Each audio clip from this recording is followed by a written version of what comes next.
તો માયા જો હેત કરાવે, એ જગતમાં વિષયમાં હેત કરાવે તો બંધનરૂપ થાય, એટલે એનું ખંડન કરીએ, બરાબર છે. પણ એ જ માયા ભગવાનની અંદર આપણને હેત કરાવે તો પછી ક્યાં એના અવગુણ ગાવાની જરૂર રહી?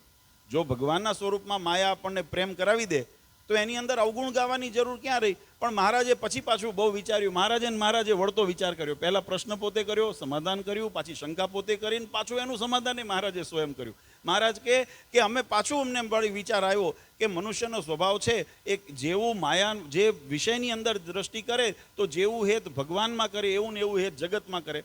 અને જગતનો સહવાસ વધારે છે. આપણો યોગની અંદર તમે આ જોજો, વિચારજો કોઈ વખત કે આપણે સવારથી સાંજ સુધી જ્યારે સંકલ્પ કરીએ ને તો મોટા ભાગના સંકલ્પ એટલે કે 99.99% આપણા સંકલ્પો છે ને દેહ અને દેહના સંબંધ, દેહના સુખ અને દેહના વિષય બાબતે હોય. તમે વિચારજો કોઈ વખત શાંતિથી.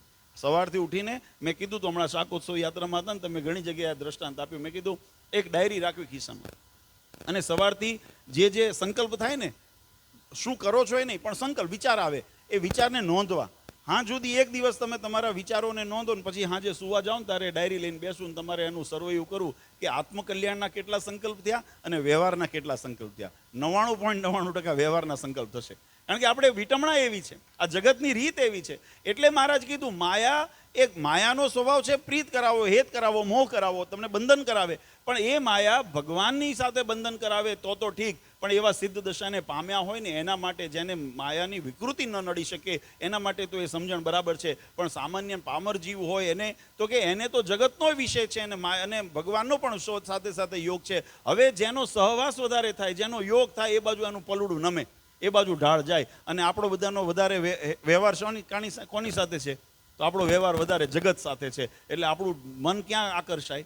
જગતના વિષય વાસનાની અંદર આકર્ષાય. એટલે મહારાજ કે એટલે સાવધાન થઈને એનો ભરોસો ન કરવો, એનો ભરોસો ન કરવો અને ખટકો રાખીને માયાની. એટલે આ વાત એટલા માટે વાલા ભક્તો કહીએ કે ઘણી વખત આપણે વિચારતા હોઈએ કે ભાઈ હવે ભગવાનનું ભજન કરશું નવરાશે, એ નવરાશ ક્યારે મળવાની નથી. આ પડોજણની સાથે આવ્યા ને પડોજણની સાથે જવાના. એટલે એની અંદર આપણે સમય કાઢીને પોતાના આત્મકલ્યાણનું સાધન કરીએ ને, આ સત્સંગ આપણને એ શીખવાડે છે. એની મધ્યમાં રહીને આપણે પોતે નિર્લેપ રહીને, જેમ જળ કમળવતા સંસારના માયાને વચ્ચે ભલે રહ્યા, જન્મે મળ્યો એમાં કોઈ દોષ નથી, પણ એનાથી ખરડાઈએ નહીં એવી સાવધાની રાખીને ભગવાનની ભક્તિ કરીને ભગવાનના ધામના જે અધિકારી બનવાનું આપણું ભાતું બાંધી લઈએ, એ આપણો મનુષ્ય જન્મ સાર્થક થયો કહેવાય. ત્યારે આપણું મંદિર, આ ઉત્સવ બધું સાર્થક થયું કહેવાય. અને એટલા માટે એની અભિવ્યક્તિ કરવી પડે, ખાલી મનમાં. નહીં તો ઘણા મને કે અમારા હૃદય ભગવાન છે, મને એમ સંકલ્પ થાય આપણે હનુમાનજી તો છીએ નહીં.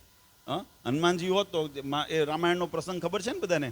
ભગવાન જ્યારે લંકા ઉપર રાવણનો એનો વધ કરીને મહારાજ જ્યારે અયોધ્યા પધાર્યા પછી એમની જે સાથે સેવામાં બધા હતા, સુગ્રીવ, વાલી આદિ જે બધા અંગદ અને જે જાંબુવંત વગેરે જે પણ હનુમાનજી વગેરે બધાને એમને કંઈક ને કંઈક પારિતોષિક આપ્યા, ઇનામ આપ્યા.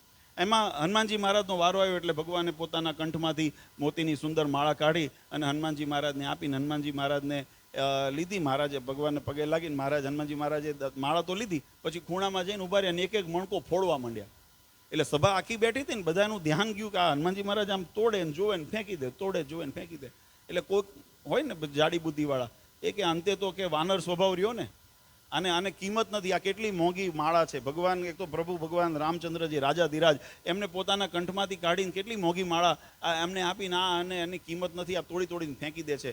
એટલે એમ અંદર પરસ ચર્ચા કરતા હતા. ભગવાન રામચંદ્રજીની એના ઉપર દ્રષ્ટિ પડી કે શું વાત થાય છે. કે જો ભગવાન તમે એના ઉપર રાજીપો વરસાવ્યો, તમે માળા કંઠમાંથી કાઢીને આપી અને આ હનુમાનજી એને જો આ તોડીને ફેંકી દે છે. એટલે ભગવાન રામચંદ્ર આમ તો અંતર્યામી હતા, ભગવાન હતા, પણ સંસારને જગતને ખબર પડે ને કે ભગવાન કેવી ભક્તિનો કેવું સ્વરૂપ હોય અને કેવી નિષ્ઠા હોય, એને બતાવવા માટે આ ચરિત્ર કર્યું. આમાં કોઈ દોષ કે એનો કોઈ એ નથી જોવાનો, આમાં ગુણ જોવાનો છે. એટલે ભગવાને સહજ પૂછ્યું હનુમાનજીને કે ભાઈ મારુતિ, તમે આ શું કરો છો? અમે તમને આ મોંઘા માયેલી માળા તમને ભેટ આપી છે. એટલે ધીમે રહીને ભગવાનની આગળ હનુમાનજી મહારાજે હાથ જોડીને કીધું, મહારાજ હું આમાં છે ને, હું આમાં તમારા સ્વરૂપના દર્શન કરવાની કોશિશ કરું છું. હું આમાં આ મોતીની અંદર તમારી મૂર્તિને જોવા પ્રયત્ન કરું છું. અને તમારી મૂર્તિ જો એની અંદર હોય, તમારું સ્વરૂપ જો એની અંદર હોય તો મારા માટે અનમોલ છે. પણ જો તમારી મૂર્તિ ન હોય તો મારા માટે આ પથ્થરથી વધારે કંઈ નથી. એટલે હું એને ફેંકી દઉં છું. ત્યારે કોઈએ મશ્કરી કરતા દોડડાયા હોય પાછા જગતમાં, દરેક યુગમાં હોય. એ પાછા કહે કે આ મોટી મોટી વાતો કરે છે, મોતીની અંદર ભગવાન રામને જુએ છે.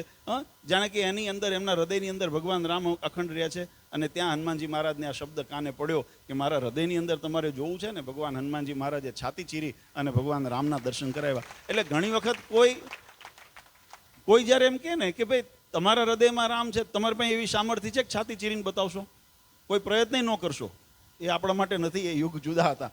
પણ તો એની ખબર કેમ પડે?